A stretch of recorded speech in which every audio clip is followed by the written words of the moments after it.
कथा सुधा में आइए आज सुनते हैं मुंशी प्रेमचंद की कहानी बड़े भाई साहब। आज सुनते हैं इस कहानी का पहला भाग।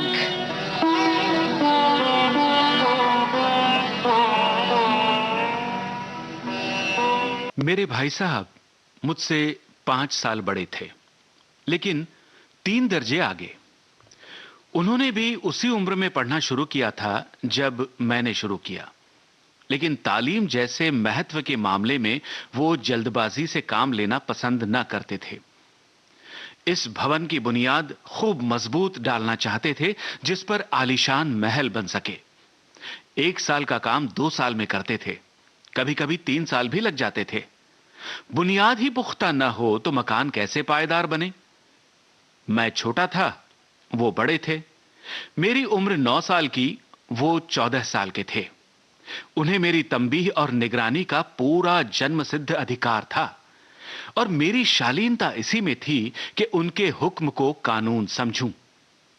वो स्वभाव से बड़े अध्ययनशील थे, हरदम किताब खोले बैठे रहते और शायद दिमाग को आराम देने के लिए कभी कॉपी पर, कभी किताब के हाशियों पर चिड़ियों, कुत्तों, बिल्लियों की तस्वीरें बनाया करते थे।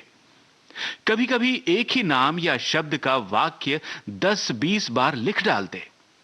कभी एक शेर को बार बार सुंदर अक्षर से नकल करते। कभी ऐसी शब्द रचना करते जिनमें न कोई अर्थ होता, न कोई सामंजस्य। मसलन एक बार उनकी कॉपी पर मैंने ये इबारत देखी: स्पेशल, अमीना, भाइयों भाइयों, दरअसल, भाई भाई, राधे श्याम, श्रीयुत राधे श्याम, 1 घंटे तक। इसके बाद एक आदमी का चेहरा बना हुआ था। मैंने चेष्टा की कि इस पहेली का कोई अर्थ निकालूं, लेकिन असफल रहा और उनसे पूछने का साहस न हुआ। वो 9वीं जमात में थे और मैं 5वीं में। उनकी रचनाओं को समझना मेरे लिए छोटा मुंह बड़ी बात थी। मेरा जी पढ़ने में बिल्कुल न लगता था। 1 घंटा भी किताब लेकर बैठना पहाड़ था। मौका पाते ही हॉस्टल से निकलकर मैदान में आ जाता और कभी कंकरियां उछालता, कभी कागज की तितलियां उड़ाता, और कभी कहीं कोई साथी मिल गया तो पूछना ही क्या। कभी 4 दीवारी पर चढ़कर नीचे कूद रहे हैं, कभी फाटक पर वार उसे आगे पीछे चलाते हुए मोटर कार का आनंद उठा रहे हैं। लेकिन कमरे में आते ही भाई साहब का रौद्र रूप देखकर प्राण सूख जाते। उनका पहला सवाल होता, कहां थे? हमेशा यही सवाल इसी ध्वनि में पूछा जाता था, और इसका जवाब मेरे पास केवल मौन था। न जाने मुंह से यह बात क्यों न निकलती कि जरा बाहर खेल रहा था। मेरा मौन कह देता था कि मुझे अपना अपराध स्वीकार है, और भाई साहब के लिए इसके सिवा और कोई इलाज न था कि रोष मिश्रित शब्दों में मेरा सत्कार करें। अरे, इस तरह अंग्रेजी पढ़ोगे तो जिंदगी भर पढ़ते रहोगे और एक हर्फ ना आएगा।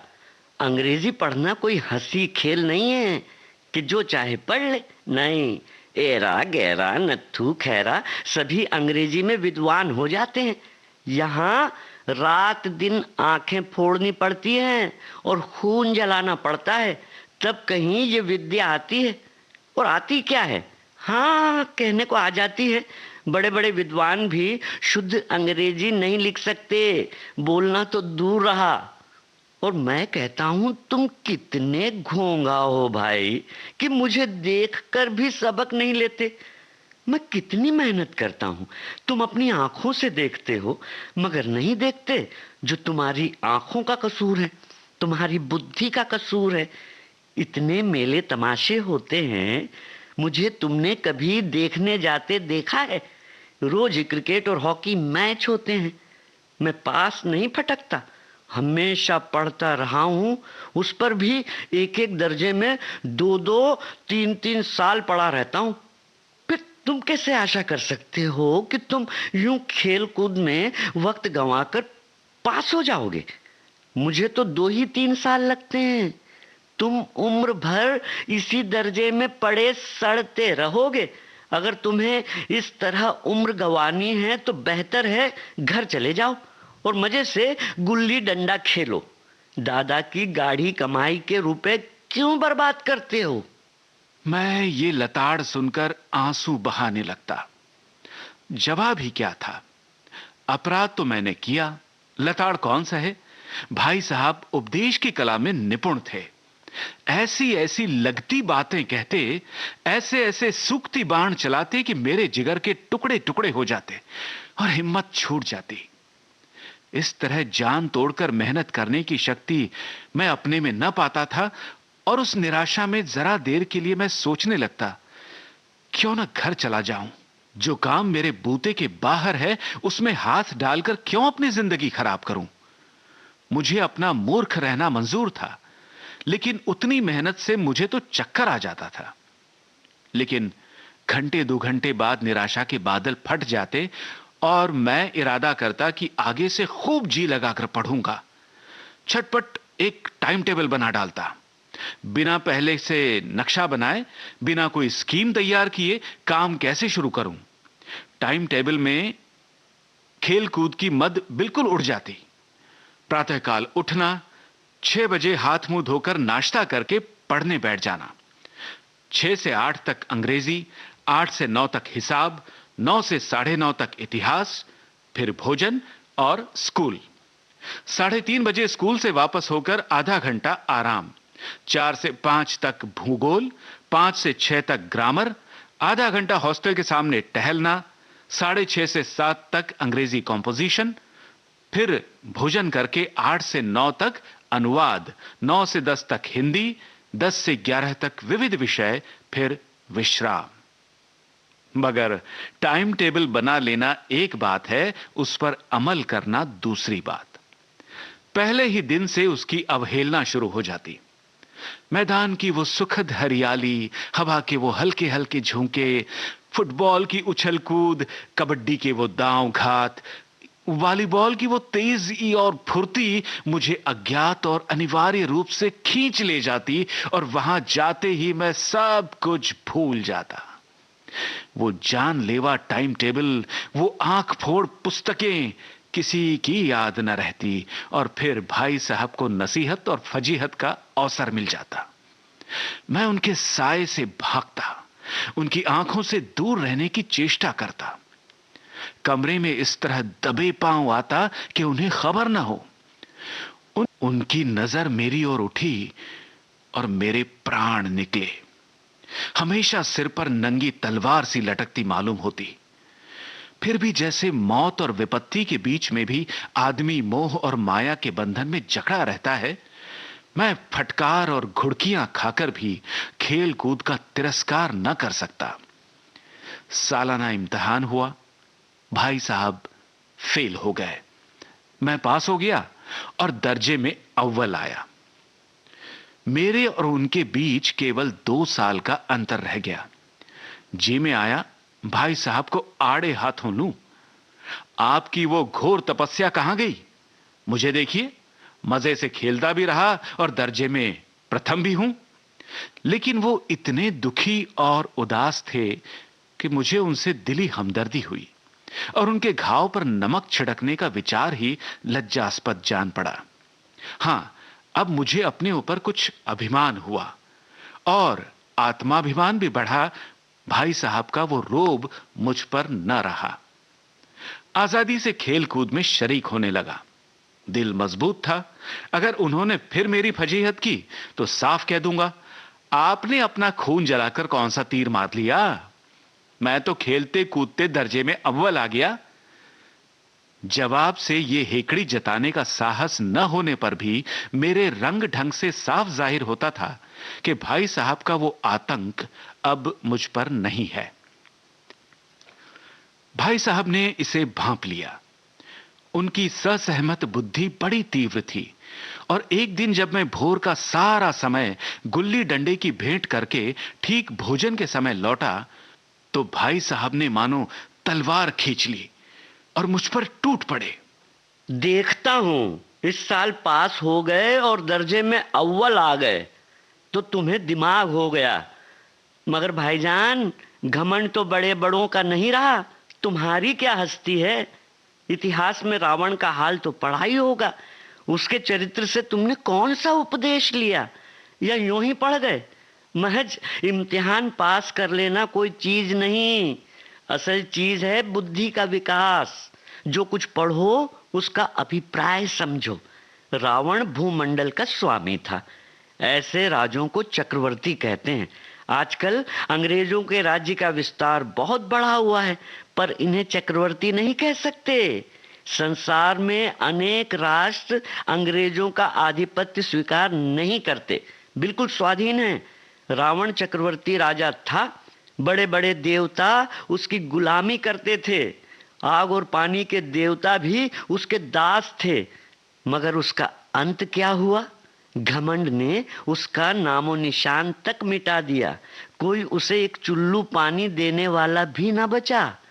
आदमी जो चाहे करे, पर अभिमान न करे, इतराए नहीं। अभिमान किया और दीन दुनिया से गया। शैतान का हाल भी पढ़ा ही होगा। उसे यह अनुमान था कि ईश्वर का उससे बढ़कर सच्चा भक्त कोई है ही नहीं। अंत में यह हुआ कि स्वर्ग से नरक में ढकेल दिया गया। शाहरुम ने भी एक बार अहंकार किया था, भीख मांग मांग कर मर गया। तुमने तो अभी केवल एक दर्जा पास किया है और अभी से तुम्हारा सिर फिर गया। तब तो तुम आगे बढ़ चुके। ये समझ लो कि तुम अपनी मेहनत से पास नहीं हुए हो। अंधे के हाथ बटेर लग गई, मगर बटेर केवल एक बार हाथ लग सकती है, बार बार नहीं। कभी कभी गुल्ली डंडे में भी अंधा चोट निशान पड़ जाता है, उससे कोई सफल खिलाड़ी नहीं हो जाता। सफल खिलाड़ी वो है जिसका कोई निशान खाली न जाए। मेरे फेल होने पर ना जाओ। मेरे दर्जे में आओगे तो दांतों पसीना आएगा। जब अलजबरा और ज्योमेट्री के लोहे के चने चबाने पड़ेंगे और इंग्लिस्तान का इतिहास पढ़ना पड़ेगा। बादशाहों के नाम याद रखना आसान नहीं। 8 हेनरी हो गुजरे हैं। कौन सा कांड किस हेनरी के समय हुआ, क्या ये याद कर लेना आसान समझते हो? हेनरी 7वें की जगह हेनरी 8वां लिखा और सब नंबर गायब, सफा चट। सिर्फ भी ना मिलेगा, सिफर भी। हो किस ख्याल में? दर्जनों तो जेम्स हुए हैं, दर्जनों विलियम, कौड़ियों चार्ल्स। दिमाग चक्कर खाने लगता है, आंधी रोग हो जाता है। इन अभागों के नाम भी ना जुड़ते। एक ही नाम के पीछे 2m, तेयम, चाहरम, पंचम लगाते चले गए। मुझसे पूछते तो 10 लाख नाम बता देता। और ज्योमेट्री तो बस खुदा की पनाह। अ ब ज की जगह अ ज ब लिख दिया और सारे नंबर कट गए। कोई इन निर्दयी मुमतहिनों से नहीं पूछता कि आखिर अ ब ज और अ ज ब में क्या फर्क है, और व्यर्थ की बात के लिए क्यों छात्रों का खून करते हो। दाल भात रोटी खाई या भात दाल रोटी खाई, इसमें क्या रखा है। मगर इन परीक्षकों को क्या परवाह। वो तो वही देखते हैं जो पुस्तक में लिखा है। चाहते हैं कि लड़के अक्षर अक्षर रट डालें, और इसी रटंत का नाम शिक्षा रख छोड़ा है। और आखिर इन बेसिर की बातों के पढ़ने से क्या फायदा। इस रेखा पर वो लंब गिरा तो आधार लंब से दुगना होगा। पूछिए इससे प्रयोजन। दुगना नहीं चौगुना हो जाए या आधा ही रहे, मेरी बला से। लेकिन परीक्षा में पास होना तो ये सब खुराफात याद रखनी पड़ेगी। कह दिया समय की पाबंदी पर एक निबंध लिखो जो 4 पन्नों से कम ना हो। अब कॉपी सामने खोले, कलम हाथ में लिए, उसके नाम को रोइए। कौन नहीं जानता कि समय की पाबंदी बहुत अच्छी है। इससे आदमी के जीवन में संयम आ जाता है, दूसरों का उस पर स्नेह होने लगता है और उसके कारोबार में उन्नति होती है। और जरा सी बात पर 4 पन्ने कैसे लिखे। जो बात एक वाक्य में कही जा सके उसे 4 पन्ने में लिखने की जरूरत, मैं तो इसे हिमाकत समझता हूं।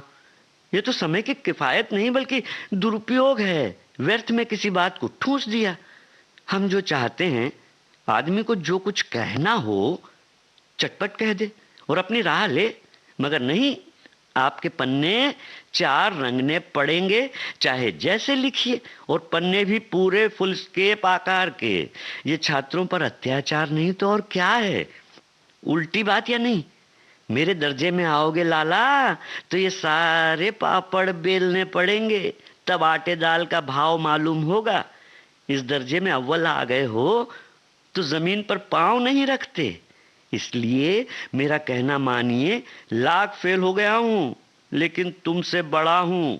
संसार का मुझे तुमसे ज्यादा अनुभव है। जो कुछ कहता हूं उसे गिरह बांधिए, नहीं पछताएंगे।